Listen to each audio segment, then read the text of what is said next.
ಬೇಕಂತಾನೆ ಎಲ್ರೂ ನಮ್ಮನ್ನ ನಿರಾಕರಿಸ್ತವ್ರೆ ಅನ್ಸುತ್ತೆ. ಗಂಡೋಡಕ್ಕೆ ಹೋಗೋದು ತಪ್ಪೇನೋ? ಹೊಸ ಬ್ಲಾಕ್ ಬಸ್ಟರ್ ಚಲನಚಿತ್ರ ಅಣ್ಣಾತೆ ವೀಕ್ಷಿಸಿ ಈಗ ಸನ್ ನೆಕ್ಸ್ಟ್ ಆಪ್ ನಲ್ಲಿ.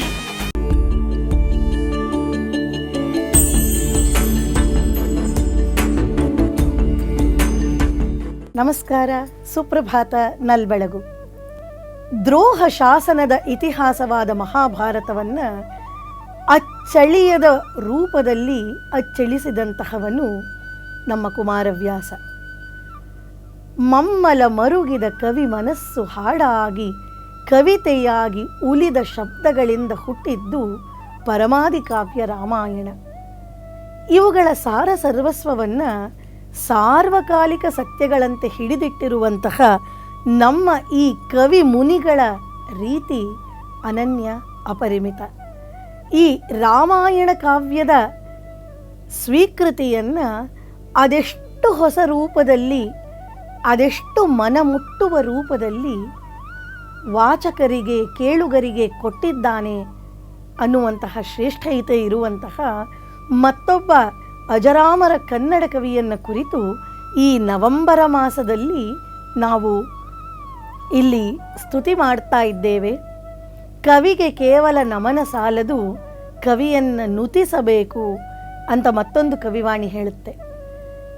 ಹಾಗೆ ನುತಿಸಿ ಸ್ತುತಿಸಿ ಅವನ ಮನೋಮಂಥನದ ಕೆಲವು ಹದವರಿತ ಬೆಣ್ಣೆ ಮುಕ್ಕುಗಳನ್ನು ತಿನ್ನುವಂತಹ ಆಸೆ ಈ ಕೆಲಕಾಲ ನಿಮ್ಮದಾಗಲಿ. ಅಂತಹ ಒಬ್ಬ ಮಹಾನ್ ಕವಿ ಯಾರು ನೋಡೋಣ. ಸಣ್ಣ ಮಕ್ಕಳಿಗೆ ಕೂಡ ಹಿಂದಿನ ಕಾಲದಲ್ಲಿ ವಿದ್ಯಾಭ್ಯಾಸವನ್ನು ನೀಡುವ ಕ್ರಮ ಅತ್ಯಂತ ಹಸನಾಗಿತ್ತು, ಶಿಕ್ಷಣವದಾಗಿತ್ತು. ಕೇವಲ ಅಕ್ಷರಾಭ್ಯಾಸವಲ್ಲ, ಶಿಕ್ಷಣವದಾಗಿತ್ತು. ಅತ್ಯಂತ ಜಾಣ್ಮೆಯ ನವಿರಾದ ರೀತಿಗಳಲ್ಲಿ ಹಲವು ವಿಚಾರಗಳನ್ನು ವಿನೋದಮಯವಾಗಿ ಮಕ್ಕಳಿಗೆ ತಿಳಿಸಲಾಗುತ್ತಿತ್ತು. ಅಂತಹ ಒಂದು ಶ್ರೇಷ್ಠವಾದ ಮಕ್ಕಳನ್ನು ಪಾಲಿಸುವ ಪರಂಪರೆಯಲ್ಲಿ ಬೆಳೆದು ಬಂದವರು ನಾವು ನೀವೆಲ್ಲರೂ. ಅಂತಹ ಒಂದು ಪರಂಪರೆಯಲ್ಲಿ ಮನೆಯಲ್ಲಿ ಹಿರಿಯರು, ಅಜ್ಜಿ ತಾತಂದರಿದ್ದಾರೆ ಅಂದ ಮೇಲೆ ಬಾಯಿಪಾಠ ಹೇಳಿಸುವ ಒಂದು ಕ್ರಮವಿತ್ತು.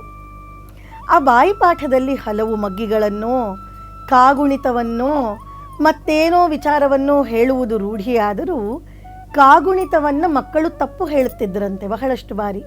ಏನು ಅರಿಯದ ಮುಗ್ಧ ಕಂದಮ್ಮಗಳು ಕಾಗುಣಿತವನ್ನು ತಪ್ಪಾಗಿ ನುಡಿಯುತ್ತಾ ಇದ್ದರಂತೆ. ಅದಕ್ಕಾಗಿ ನಮ್ಮ ಈ ಕವಿ ಅತ್ಯಂತ ಜಾಣ್ಮೆಯಿಂದ ಪದ್ಯವೊಂದನ್ನು ರಚನೆ ಮಾಡಿದ್ದಾನೆ. ಆ ಪದ್ಯವನ್ನು ತಮ್ಮಲ್ಲಿ ಅರಿಕೆ ಮಾಡಿಕೊಳ್ತೇನೆ. ಪದ್ಯವನ್ನು ಕೇಳಿ ಕವಿ ಯಾರು ಎನ್ನುವುದನ್ನು ತಾವು ನಿರ್ಧರಿಸಬೇಕು.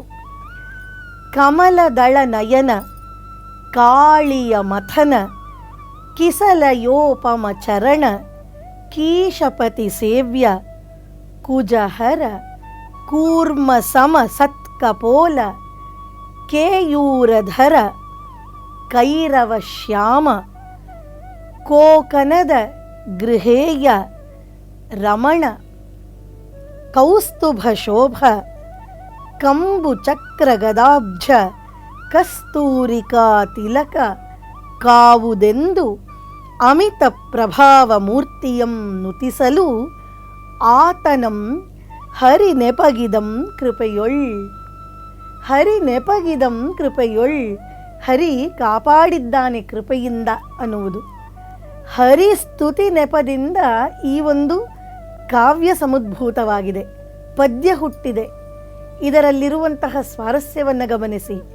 ಕಮಲದಳ ನಯನ ಕ, ಕಾಳಿಯ ಮಥನ ಕಾ, ಕಿಸಲಯೋಪಮ ಚರಣ, ಕೆಂದಾವರೆಯ ದೇಟಿನಂತೆ ಅತ್ಯಂತ ಕೋಮಲವಾಗಿರುವ ಪಾದಪದ್ಮಗಳು. ಕಿ, ಕೀಶಪತಿ ಸೇವ್ಯ, ಕೀ ಬಂದಿದೆ. ಕುಜಹರ ಕೂರ್ಮ ಸಮ ಸತ್ಕಪೋಲ ಕೇಯೂರಧರ ಕೈರವಶ್ಯಾಮ ಕೋಕನದ ಗೃಹೇಯ ರಮಣ ಕೌಸ್ತುಭ ಶೋಭ ಕಂಬು ಚಕ್ರ ಗದಾಬ್ಜ ಕಸ್ತೂರಿಕಾ ಕಾವುದು. ಎಂತಹ ಸ್ವಾರಸ್ಯವಲ್ಲವೇ? ಹೀಗೆ ಕ ಅಕ್ಷರದ ಕಾಗುಣಿತವನ್ನು ಅತ್ಯಂತ ನಲ್ಮೆಯ ರೀತಿಯಲ್ಲಿ, ವಿನೋದಕರ ರೀತಿಯಲ್ಲಿ ವರ್ಣಿಸಿದಂತಹ ಕವಿ ತನ್ನ ಕೃತಿಯಲ್ಲಿ ಇಂತಹ ಚಮತ್ಕಾರಪೂರ್ಣ ಕವಿತೆಗಳನ್ನು ಸಹಸ್ರಗಟ್ಟಲೆ ತುಂಬಿಸಿಟ್ಟು ಬಿಟ್ಟಿದ್ದಾನೆ. ಅಂತಹ ಕವಿ ಯಾರು, ಅಂತಹ ಕವಿತೆ ಯಾವುದು ಅನ್ನೋದಾದರೆ, ಹಿಂದಿನ ಕಾಲದಲ್ಲೇಕೆ ಇಂದಿನ ಕಾಲಕ್ಕೂ ಕೂಡ ಪ್ರತಿಭಾ ಸಾಮರ್ಥ್ಯಗಳಿಗೆ ಹೊರಗಲ್ಲಾಗಿ ಪರಿಣಮಿಸುವ ಹೆಣ್ಣು ನೋಡುವ ಶಾಸ್ತ್ರಕ್ಕೆ ಹೋದರೆ ನಿಮ್ಮ ಮಗು ಈ ಕಾವ್ಯವನ್ನು ಬಲ್ಲಳೇ ಅಂತ ಕೇಳುವುದರಲ್ಲೂ, ವರಪರೀಕ್ಷೆ ಮಾಡುವಾಗ ಈ ಕಾವ್ಯವನ್ನು ಓದಿ ಅರ್ಥೈಸಿಕೊಳ್ಳಬಲ್ಲನೇ, ಅಂದರೆ ಲೋಕ ವ್ಯವಹಾರ ಚೆನ್ನಾಗಿ ತಿಳಿದಿದೆ, ಪರಿಪೂರ್ಣವಾದ ಪರಿಪಕ್ವತೆ ಆ ಹುಡುಗನದ್ದಾಗಿದೆ ಎನ್ನುವುದಾಗಿಯೂ, ಪಂಡಿತ ಚಕ್ರವರ್ತಿಗಳನ್ನು ಕೇಳುವುದಾದರೆ ಈ ಕಾವ್ಯವನ್ನು ಅಕ್ಷರಕ್ಷರವೂ ವಿವರಿಸಬಹುದೇ ಎಂಬಿತ್ಯಾದಿಯಾಗಿ ವಿವರಗಳನ್ನು ಕೇಳಬಲ್ಲ, ಅಂದರೆ ಎಲ್ಲರಿಗೂ ಹದವಾಗಿ ಒಪ್ಪುವಂತಹ ಸುಜಾಣ್ಮೆಯ ಕಾವ್ಯವಿದಾಗಿದೆ. ಯಾವುದೀ ಕಾವ್ಯ ಅನ್ನೋದಾದರೆ, ಮೂಲ ಸಂಸ್ಕೃತ ಪ್ರಣೀತ ಭಾರತದಿಂದ ತಂದೆಯ ಆಸೆಯಂತೆ ಹರಿಯಾಜ್ಞೆಯಂತೆ ರಚಿತವಾದಂತಹ ಕನ್ನಡದ ಜೈಮಿನಿ ಭಾರತ ಇದಕ್ಕೆಲ್ಲ ಸಾಕ್ಷಿಯಾಗಿ ನಿಲ್ಲುವಂಥದ್ದು. ಜೈಮಿನಿ ಭಾರತವನ್ನು ಈ ಕಾವ್ಯಲೋಕಕ್ಕೆ ಕೊಟ್ಟಂತಹ ಆ ರವಿಕೀರ್ತಿ ಕವಿ ಯಾರಪ್ಪ? ಅವನೇ ಲಕ್ಷ್ಮೀಕಾಂತನಂಘ್ರಿಯ ಸದಾ ಭಜಿಪ ಲಕ್ಷ್ಮೀಶ. ಲಕ್ಷ್ಮೀಶ ಕವಿಯ ವಿಚಾರಗಳನ್ನು, ಹಲವಾರು ಕೌತುಕಮಯ ವಿನೋದಕರ ಕಥೆಗಳನ್ನು ನಾವು ಇನ್ನು ಕೆಲ ಸಂಚಿಕೆಗಳು ನೋಡೋಣ. ನಮ್ಮ ಕನ್ನಡತನವನ್ನು ಪದ ಪದದಲ್ಲೂ ಹದವಾಗಿ ಬೆರೆತ ವಿನೋದವನ್ನು ನಾವೆಲ್ಲ ಆಸ್ವಾದಿಸೋಣ. ಲಕ್ಷ್ಮೀಶ, ಲಕ್ಷ್ಮೀಪತಿ, ಲಕ್ಷ್ಮೀಲೋಲ, ಲಕ್ಷ್ಮೀಕಾಂತ, ಶ್ರೀಕಾಂತ, ಹೀಗೆ ಅದೆಷ್ಟೋ ಹೆಸರುಗಳಲ್ಲಿ ಬಣ್ಣಿಸಲ್ಪಟ್ಟ ಲಕ್ಷ್ಮೀಶನೆಂಬೋರ್ವನು ಎಂದು ತಾನೇ ಹೇಳಿಕೊಂಡಂತಹ ಕವಿ ಲಕ್ಷ್ಮೀಶ ಅತ್ಯಂತ ಅಜರಾಮರನಾಗಿ, ದೇದೀಪ್ಯಮಾನನಾಗಿ ಕನ್ನಡಿಗರ ಹೃದಯ ಸಾಮ್ರಾಜ್ಯದಲ್ಲಿ ಮಿನುಗುತ್ತಿದ್ದಾನೆ, ಕಾವ್ಯ ದೀಪವನ್ನು ಬೆಳಗುತ್ತಿದ್ದಾನೆ. ಎಲ್ಲಿಯವ ಇವನ ಹುಟ್ಟೂರಾವುದು, ತಂದೆ ತಾಯಂದಿರು ಯಾರು ಎಂತೆಲ್ಲ ನೋಡುವುದಾದರೆ, ಕರ್ನಾಟಕದಲ್ಲಿರುವಂಥದ್ದು ಚಿಕ್ಕಮಗಳೂರು ಜಿಲ್ಲೆ. ಆ ಚಿಕ್ಕಮಗಳೂರು ಜಿಲ್ಲೆಯ ಕಡೂರು ತಾಲ್ಲೂಕಿನ ಕವಿ ಈ ನಮ್ಮ ಲಕ್ಷ್ಮೀಶ. ಕಡೂರಿಗೆ ಅತ್ಯಂತ ನಿಕಟವಾದದ್ದು ದೇವನೂರು. ಆ ದೇವನೂರು ಗ್ರಾಮವೇ ಈ ನಮ್ಮ ಕವಿ ಲಕ್ಷ್ಮೀಶನ ಜನ್ಮಸ್ಥಾನ. ಬೇಕಾದಷ್ಟು ಗುರುತುಗಳು, ಸಾಕ್ಷಿ ಪುರಾವೆಗಳು ನಮಗಾಗಿ ದೊರೆಯುತ್ತವೆ. ಇದೇ ದೇವನೂರೇ ಇವನಿಗೆ ಜನ್ಮ ಕೊಟ್ಟಂತಹ ಪರಮ ಪುಣ್ಯಸ್ಥಳ ಎನ್ನಲಿಕ್ಕೆ ಹಲವು ಸಾಕ್ಷಿ ಪುರಾವೆಗಳನ್ನು ನಾವು ನೋಡುತ್ತೇವೆ. ಕವಿ ಕುಲ ಗುರುವಾದಂತಹ ಆರಾಧ್ಯ ದೈವನಾದಂತಹ ಲಕ್ಷ್ಮೀರಮಣನ ಗುಡಿ ಇಲ್ಲಿದೆ. ಈ ಗುಡಿಯಲ್ಲಿ ವಿಶೇಷ ಅಂದರೆ ಅಮರನಾಗಿರತಕ್ಕ ಕವಿ ಲಕ್ಷ್ಮೀಶನ ವಿಗ್ರಹವನ್ನು ಕೂಡ ಇಟ್ಟಿದ್ದಾರೆ. ಕವಿ ಕಟ್ಟಿಸಿದ ಕಾವ್ಯ ಮಂಟಪವಿದೆ, ಲಕ್ಷ್ಮೀಶನ ಮನೆದಳವಿದೆ. ಈ ದೇವನೂರು ಎನ್ನುವಂಥದ್ದು ಅತ್ಯಂತ ಪುಟ್ಟ ಗ್ರಾಮ. ಅನ್ನದಾತನಾದ ರೈತ ಹೆಚ್ಚಿನ ಸಂಖ್ಯೆಯಲ್ಲಿ ವಾಸಿಸುವಂತಹ ಪುಟ್ಟ ಗ್ರಾಮ ಈ ದೇವನೂರು.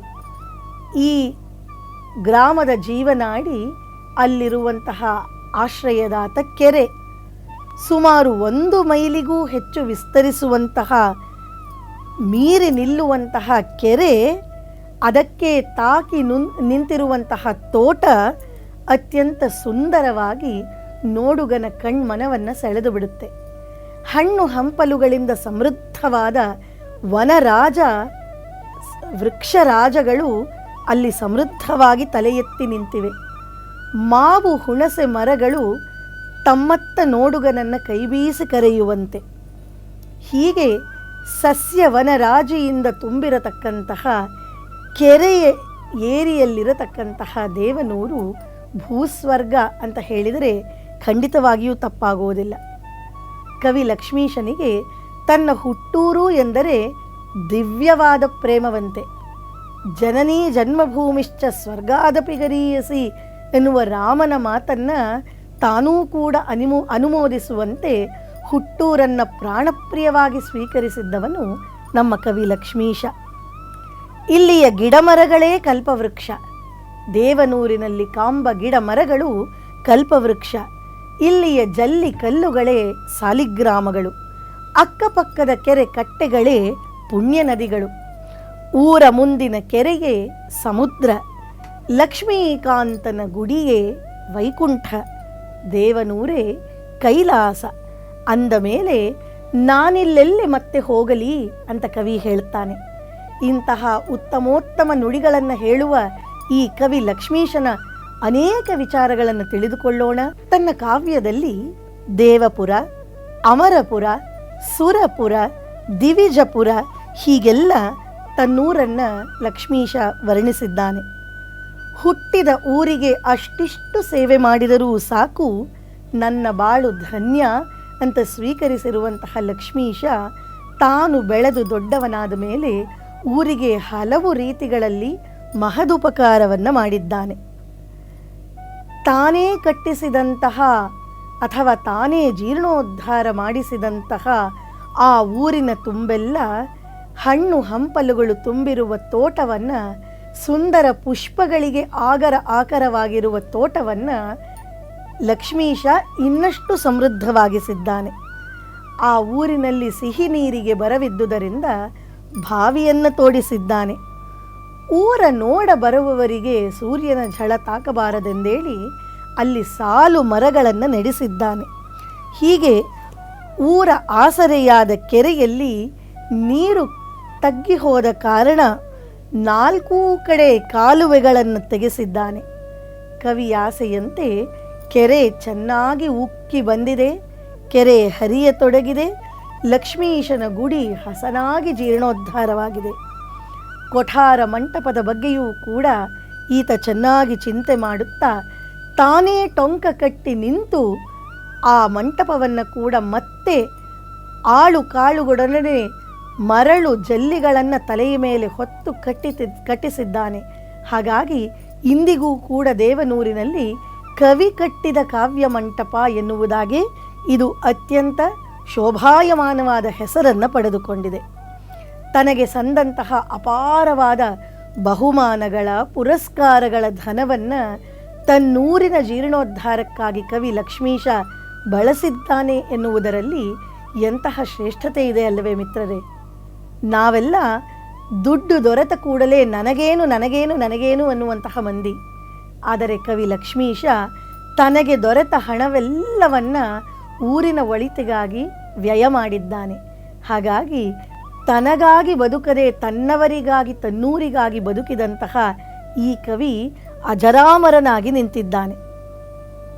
ಈತನ ಕಾಲ, ದೇಶ, ಕೃತಿ ಎಲ್ಲವನ್ನ ಹಲವು ರೀತಿಯಲ್ಲಿ ಅಭಿಪ್ರಾಯಿಸುತ್ತಾರೆ. ಪುರಂದರದಾಸರು ಕನಕದಾಸರ ಸಮಯದಲ್ಲಿ ಈತ ಇದ್ದಿರಬಹುದು ಎನ್ನುವ ಊಹೆಯನ್ನು ಕೆಲವು ಪಂಡಿತರು ಮಾಡ್ತಾರೆ. ಸುಮಾರು 400 ವರ್ಷಗಳಿಗಿಂತಲೂ ಹೆಚ್ಚು ಕಾಲವಾಗಿದೆ ಅನ್ನೋದನ್ನು ನೋಡ್ತೇವೆ. 1969ರಲ್ಲಿ ಈ ಕವಿಯ 400ನೆಯ ಜಯಂತಿಯ ಆಚರಣೆಯನ್ನು ಮಾಡಲಾಗಿದೆ. ಹಾಗಾಗಿ ಈ ನಮ್ಮ ಕವಿ ಲಕ್ಷ್ಮೀಶ ಅದೆಷ್ಟು ಹಳಬ ಅನ್ನೋದನ್ನು ನಾವೆಲ್ಲ ತಿಳಿದುಕೊಳ್ಳಬೇಕಾಗಿದೆ. ಈತನ ಊರಿನ ಬಗ್ಗೆ ತಿಳಿದುಕೊಂಡಿದ್ದೇವೆ, ಕಾಲದ ಬಗ್ಗೆ ಊಹಾಪೋಹಗಳನ್ನು ನೋಡಿದ್ದೇವೆ. ಇನ್ನು ಈತನ ತಂದೆ ತಾಯಂದಿರಾರು, ಕೃತಿ ಏನು ಅನ್ನುವುದನ್ನು ನೋಡುವುದಾದರೆ, ಇವರ ತಂದೆ ಅಣ್ಣಮಾಂಕ ಅಥವಾ ಅಣ್ಣಯ್ಯ ಅಂತ ಕರೆಯಲ್ಪಡುವಂತಹ ಸಹೃದಯ ವ್ಯಕ್ತಿಯಾಗಿದ್ದರು. ತಾಯಿ ಯಾರೋ ತಿಳಿಯದು, ಆದರೆ ಗುಲ್ಬರ್ಗದ ಸುರಪುರದ ಕಡೆಯವರು ಎನ್ನುವುದಾಗಿ ಕಂಡವರು ಹೇಳ್ತಾರಂತೆ. ಆದರೆ ಅತ್ಯಂತ ಸಣ್ಣ ವಯಸ್ಸಿನಲ್ಲೇ ಮಾತೃವಿಯೋಗವಾಗಿದ್ದರಿಂದ ಲಕ್ಷ್ಮೀಶನ ತಾಯಿಯ ಬಗೆಗೆ ಅಷ್ಟಾಗಿ ವಿಚಾರಗಳು ದೊರೆಯೋದಿಲ್ಲ. ತಂದೆ ಅಣ್ಣಮಾಂಕ ಅಥವಾ ಅಣ್ಣಯ್ಯ, ತಾಯಿ ತಂದೆ ಎರಡೂ ಆಗಿ ಈ ಮಗು ಲಕ್ಷ್ಮೀಶನನ್ನು ಅದೆಷ್ಟು ಚೆನ್ನಾಗಿ ಸಾಕಿದ್ದಾನೆ, ಬೆಳೆಸಿದ್ದಾನೆ ಇತ್ಯಾದಿ ಕಥೆಗಳನ್ನು ನಾವು ನೋಡ್ತೇವೆ. ಲಕ್ಷ್ಮೀಶ ಹುಟ್ಟುವ ಮುನ್ನ ಈ ಅಣ್ಣಮಾಂಕ ದಂಪತಿಗಳಿದ್ದರಲ್ಲ, ಅವರು ಬಹಳ ಸಹೃದಯತೆಯಿಂದ ದಾನ ಧರ್ಮಾದಿಗಳಿಂದ ಚೆನ್ನಾದ ಬಾಳ್ವೆಯನ್ನು ನಡೆಸಿದವರು. ಸುಸಂಸ್ಕೃತವಾದ ವ್ಯಕ್ತಿತ್ವ ಈರ್ವರದ್ದು. ಆದರೇನು ಮಾಡೋದು, ಎಲ್ಲ ಕಥೆಗಳಲ್ಲಿ ಕಾಣುವಂತೆ ಈ ಉತ್ತಮೋತ್ತಮವಾದ ದಂಪತಿಗಳಿಗೆ ಕೂಡ ಸಂತಾನಹೀನತೆ ಇತ್ತಂತೆ. ಮಕ್ಕಳ ಭಾಗ್ಯ ದೊರೆಯಲಿಲ್ಲ. ಹೇಗೆ ಪಡೆದುಕೊಂಡರು? ಲಕ್ಷ್ಮೀಶ ಹುಟ್ಟಿದ ಕಥೆ ಬಹಳ ಸ್ವಾರಸ್ಯಕರವಾಗಿದೆ. ತಂದೆ ಅಣ್ಣಮಾಂಕ ಮತ್ತು ತಾಯಿ ಸಂತಾನ ಭಾಗ್ಯವಿಲ್ಲದೆ ಅತಿಯಾಗಿ ಕೊರಗುತ್ತಾ ಇದ್ದಾರಂತೆ. ಸ್ವಾಮಿ ಲಕ್ಷ್ಮೀಕಾಂತನ ಪಾದ ಸೇವೆಯಲ್ಲಿ ಸದಾ ತಮ್ಮ ಬಾಳನ್ನು ಬೆಳಗಿಸಿಕೊಂಡಿದ್ದಾರೆ, ತಮ್ಮನ್ನು ತಾವು ಅರ್ಪಿಸಿಕೊಂಡಿದ್ದಾರೆ. ಹಾಗಾಗಿ ಈ ಅಣ್ಣಮಾಂಕ ದಂಪತಿಗಳು ಆ ಲಕ್ಷ್ಮೀಕಾಂತನನ್ನೇ ಸ್ತುತಿಸುತ್ತಾ ಮಕ್ಕಳಿಲ್ಲದ ಈ ಬಾಳು ಎಷ್ಟು ಗೋಳು ಎಂದು ದುಃಖಿಸುತ್ತಾ ಅತ್ತ ನಿದ್ರೆಗೆ ಜಾರಿದ್ದಾರೆ. ಒಂದು ರಾತ್ರಿ, ಆ ರಾತ್ರಿ ದಿವ್ಯವಾದ ಸ್ವಪ್ನವೊಂದನ್ನು ಅಣ್ಣಮಾಂಕ ಕಂಡಿದ್ದಾನೆ. ಒಂದು ಹೊಂಗನಸು ಇವರಿಗೆ ಕಂಡಿದೆ. ಆ ಸ್ವಾಮಿ ಪರಮ ಕರುಣಾಮಯಿ ಲಕ್ಷ್ಮೀಕಾಂತ ಸ್ವಾಮಿ ಇವರ ಕನಸಿನಲ್ಲಿ ಕಾಣಿಸಿಕೊಂಡು, ದಂಪತಿಗಳೇ ಚಿಂತಿಸದಿರಿ, ವೇಲಾಪುರಿ ಎನ್ನತಕ್ಕಂತಹ ಊರಿನಲ್ಲಿ ವೈಕುಂಠದಾಸರು ಎನ್ನುವಂತಹ ಒಬ್ಬ ಮಹಾತ್ಮರಿದ್ದಾರೆ. ಅವರ ಬಳಿ ಸಾರಿ ಅವರ ಸೇವೆಯನ್ನು ಮಾಡಿ ನಿಮ್ಮ ಮನೋರಥ ಈಡೇರುತ್ತದೆ, ಇದು ದಿಟವು ಎನ್ನುವುದಾಗಿ ಸಾಕ್ಷಾತ್ ಸ್ವಾಮಿಯೇ ಇವರ ಹೊಂಗನಸಿನಲ್ಲಿ ಕಾಣಿಸಿಕೊಂಡು ಇವರಿಗೆ ನುಡಿಯೊಂದನ್ನು ಕೊಟ್ಟಿದ್ದಾರೆ. ದಿಗ್ಭ್ರಾಂತರಾಗಿ ಎಚ್ಚೆತ್ತುಕೊಂಡ ದಂಪತಿಗಳು ಇದೇನು, ಯಾರೋ ಸುತ್ತಮುತ್ತಲೂ ಇದ್ದಾರೋ ಎನ್ನುವುದಾಗಿ ಎಚ್ಚರಗೊಂಡು ನೋಡುತ್ತಾರಂತೆ. ಯಾರೂ ಕಾಣುತ್ತಿಲ್ಲ. ಆದರೆ ಆ ಅಮೃತ ವಾಕ್ಕುಗಳ ಅನುಭವ ಮತ್ತೆ ಮತ್ತೆ ಹಿತವನ್ನು ಉಂಟು ಮಾಡುತ್ತಾ ಇದೆ. ಹಾಗಾಗಿ ಇದು ಸ್ವಾಮಿ ಆಜ್ಞೆ, ಪಾಲಿಸಲೇಬೇಕು ಅಂದುಕೊಂಡು ತಕ್ಷಣದಲ್ಲಿ ಎದ್ದು ಸಜ್ಜಾಗಿ ವೇಲಾಪುರಿಯ ವೈಕುಂಠದಾಸರನ್ನು ಕುರಿತು ಹುಡುಕಾಟವನ್ನು ಪ್ರಾರಂಭ ಮಾಡಿಯೇ ಬಿಟ್ಟಿದ್ದಾರೆ. ವೈಕುಂಠದಾಸರನ್ನು ಕಂಡು ಅವರನ್ನು ಕಂಡಾಗ ಈ ಅಣ್ಣಮಾಂಕ ದಂಪತಿಗಳಿಗಾದ ಆನಂದ ಅಷ್ಟಿಷ್ಟಲ್ಲ.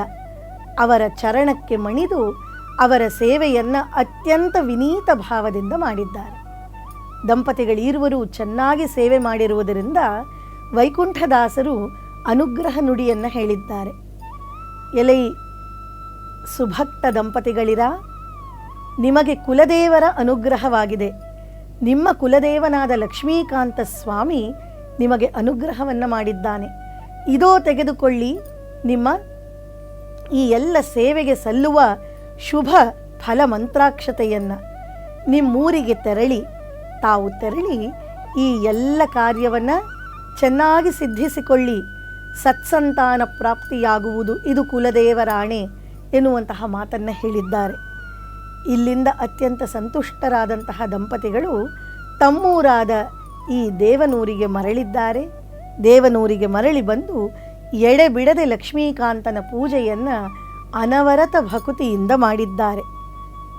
ಈ ಅಣ್ಣಮಾಂಕನಿಗೆ ಅಥವಾ ಅಣ್ಣಯ್ಯನಿಗೆ ಜೈಮಿನಿ ಮಹರ್ಷಿಗಳು ಸಂಸ್ಕೃತದಲ್ಲಿ ಬರೆದಂತಹ ಜೈಮಿನಿ ಭಾರತ ಪ್ರಾಣಪ್ರಿಯವಾಗಿರುವಂಥದ್ದು. ಇದನ್ನು, ಈ ಉದ್ಗ್ರಂಥವನ್ನು ದಿನವೂ ನಿತ್ಯ ಪಾರಾಯಣ ಮಾಡುತ್ತಾ ಇದ್ದರಂತೆ ಅಣ್ಣಮಾಂಕರು. ದೇವನೂರಿನ ಸಿದ್ಧೇಶ್ವರ ದೇವಾಲಯವನ್ನು ಜೀರ್ಣೋದ್ಧಾರ ಮಾಡಿಸಿದ್ದಾನೆ ಅಂತ ಹೇಳಲಾದಂತಹ ರುದ್ರಭಟ್ಟ ಮಹಾಕವಿ ಬರೆದಂತಹ ಜಗನ್ನಾಥ ವಿಜಯ, ಆ ಗ್ರಂಥವೂ ಕೂಡ ಅಣ್ಣಮಾಂಕರಿಗೆ ಪರಮ ಪ್ರೀತಿಯನ್ನು ಕೊಟ್ಟದ್ದು. ಸದಾ ಹರಿಧ್ಯಾನ ನಿರತರಾಗಿರುತ್ತಾರೆ. ತಾವು ತಮ್ಮ ಪತ್ನಿಯೊಡಗೂಡಿ ಸದಾಕಾಲ ಹರಿಸೇವೆಯನ್ನು ಮಾಡುತ್ತಾ ಇರ್ತಾರೆ. ಹೀಗಿರಲಾಗಿ ಚೈತ್ರ ಮಾಸದ ಶುದ್ಧ ಹುಣ್ಣಿಮೆಯಂದು ಇವರಿಗೆ ಸುಪುತ್ರನ ಜನನವಾಗಿದೆ. ಗಂಡು ಮಗು ಈ ದಂಪತಿಗಳಿಗೆ ಪ್ರಾಪ್ತವಾಗಿದ್ದಾನೆ. ಚಂದ್ರನಂತೆ ಹೊಳೆವ ಕಾಂತಿಯ ಪುಂಜವಾಗಿದ್ದಂತಹ ಆ ಮಗುವನ್ನು ಅಣ್ಣಯ್ಯ ನೋಡುತ್ತಾ ಮುದ್ದಾಡುತ್ತಾ ಲಕ್ಷ್ಮೀಕಾಂತನ ದಯೆಯಿಂದ ಉದಿಸಿದ ಈ ವರ ಶಿಶುವಿಗೆ ಶ್ರೀಕಾಂತ ಎನ್ನುವ ಹೆಸರಿಟ್ಟಿದ್ದಾನೆ. ಈ ಶ್ರೀಯ ಕಾಂತನೇ ಮುಂದೆ ಲಕ್ಷ್ಮಿಯ ಲಕ್ಷ್ಮೀಶನಾಗಿ ಜಗದಗಲಕ್ಕೂ ಅಜರಾಮರನಾಗಿ ಮೆರೆದಿದ್ದಾನೆ. ಈ ಲಕ್ಷ್ಮೀಶ ಹುಟ್ಟುತ್ತಾ ಕಾಂತಿಪೂರ್ವಕವಾಗಿ ಹುಟ್ಟಿದ್ದಾನೆ. ಬೆಳೆವಾಗ ಪೋಷಿಸುವ ತಾಯಿಯ ಆಧಾರವನ್ನು ಕಳೆದುಕೊಂಡಿದ್ದಾನೆ. ತಾಯಿ ಬಾಲ್ಯದಲ್ಲೇ ಅಸುನೀಗಿದ್ದಾರೆ. ತಂದೆ ಅಣ್ಣಯ್ಯ ತಾನೇ ತಂದೆ ತಾಯಿ ಎರಡೂ ಆಗಿ ಆ ಶಿಶುವನ್ನು ಪಾಲನೆ ಪೋಷಣೆ ಮಾಡುತ್ತಿದ್ದಾರೆ. ತಂದೆ ಅಣ್ಣಮಾಂಕನಿಗಿರುವುದೊಂದೇ ಆಸೆ, ಮಗು ಕೀರ್ತಿಶಾಲಿಯಾಗಬೇಕು, ತಾನು ಸದಾ ನಿತ್ಯ ಪಾರಾಯಣದಲ್ಲಿರಿಸಿಕೊಂಡಿರುವಂತಹ ಅತ್ಯಂತ ಸುಕ್ಲಿಷ್ಟವಾದ ಸಂಸ್ಕೃತದ ಜೈಮಿನಿ ಭಾರತವನ್ನು ಸುಲಿದ ಬಾಳೆಯ ಹಣ್ಣಿನಂದದಿ ಕನ್ನಡ ಕಾವ್ಯರಸದಲ್ಲಿ ತರಬೇಕು. ಕನ್ನಡದ ನವಿರಿನಲ್ಲಿ ಸಂಸ್ಕೃತದ ಜೈಮಿನಿ ಭಾರತ ಮೂಡಬೇಕು. ಅದನ್ನು ನನ್ನ ಮಗನೇ ಮಾಡಬೇಕು, ಕನ್ನಡದಲ್ಲಿ ಜೈಮಿನಿ ಭಾರತವನ್ನು ಬರೆಯಬೇಕು ಎನ್ನುವಂತಹ ಉತ್ಕಟವಾದ ಆಸೆಯನ್ನು ಈ ತಂದೆ ಹೊತ್ತಿದ್ದಾರೆ. ಅದಕ್ಕಾಗಿ ದಿನಕ್ಕೊಂದು ಕಥೆಯನ್ನು ಹೇಳುತ್ತಿದ್ದಾರೆ. ಯವನಾಶ್ವ, ಅನುಸಾಲ್ವ, ನೀಲಧ್ವಜ, ಮಯೂರಧ್ವಜ, ತಾಮ್ರಧ್ವಜ, ವೀರವರ್ಮ, ಬಭ್ರುವಾಹನ, ಚಂದ್ರಹಾಸ, ಲವಕುಶ, ಬಕದಾಲಭ್ಯ ಹೀಗೆ ಹಲವು ವೀರರ ಕಥೆಗಳನ್ನು ಪುಂಖಾನುಪುಂಖವಾಗಿ ಓತಃಪ್ರೋತವಾಗಿ ಮಗನಿಗೆ ಆಗಿಂದಾಗ್ಗೆ ಹೇಳಿದ್ದಾರೆ. ಮಗ ಅತ್ಯಂತ ಕುತೂಹಲದಿಂದ ಈ ಎಲ್ಲ ಕಥೆಗಳನ್ನು ಆಲಿಸ್ತಾ, ಅಪ್ಪ, ಈ ಎಲ್ಲ ಕಥೆಗಳಿಗೆ ಮೂಲವೆಲ್ಲಿ ಎನ್ನುವ ಪುಟ್ಟ ಪ್ರಶ್ನೆಯನ್ನು ಕೇಳಿದ್ದಾನೆ. ಆಗ ತಂದೆ ಹೇಳಿದ್ದಾನೆ, ಮಗು ಶ್ರೀಕಾಂತ, ಈ ಎಲ್ಲ ವೀರರಿಗೂ ಚೋದ್ಯನಾಗಿ ಚೋದಕ ಶಕ್ತಿಯಾಗಿ ಸರ್ವಪ್ರೇರಕನಾಗಿ ನಿಂತಹವನು ಆ ಮಹಾಸ್ವಾಮಿ. ಅವನನ್ನು ಜೈಮಿನಿ ಭಾರತದಲ್ಲಿ ಚೆನ್ನಾಗಿ ವರ್ಣಿಸಿದ್ದಾರೆ. ಹಾಗಾಗಿ ಈ ಕಥೆಗಳೆಲ್ಲ ಬೇಕಾದರೆ ಜೈಮಿನಿ ಭಾರತವನ್ನು ಓದಬೇಕು ಎನ್ನುವುದಾಗಿ ತಂದೆ ಹೇಳಿದ್ದಾನೆ. ಬರೆದವರಾರಪ್ಪ ಎಂದಾಗ ಜೈಮಿನಿ ಎನ್ನತಕ್ಕಂತಹ ಮಹರ್ಷಿ ಸಂಸ್ಕೃತದಲ್ಲಿ ಬರೆದಿದ್ದಾನೆ, ಇದನ್ನು ನೀನು ಕನ್ನಡಕ್ಕೆ ಬರೆಯಬೇಕು ಎಂದಿದ್ದಾರೆ. ಇದನ್ನು ಹೇಗೆ ಲಕ್ಷ್ಮೀಶ ಕಾರ್ಯಗತಗೊಳಿಸಿದ್ದಾನೆ, ತಂದೆಯ ಆಸೆ ಹೇಗೆ ನೆರವೇರಿತೇ ಇಲ್ಲವೇ ಇತ್ಯಾದಿಗಳನ್ನು ಮುಂಬರುವ ಸಂಚಿಕೆಗಳಲ್ಲಿ ನೋಡೋಣ. ಅಲ್ಲಿಯವರೆಗೆ ಬಂದದ್ದೆಲ್ಲ ಬರಲಿ, ಶ್ರೀಹರಿಯ ದಯೆಯೊಂದಿರಲಿ. ಶ್ರೇಯೋಸ್ತು ಸದಾ ವಿಜಯೋಸ್ತು. ನಮಸ್ಕಾರ.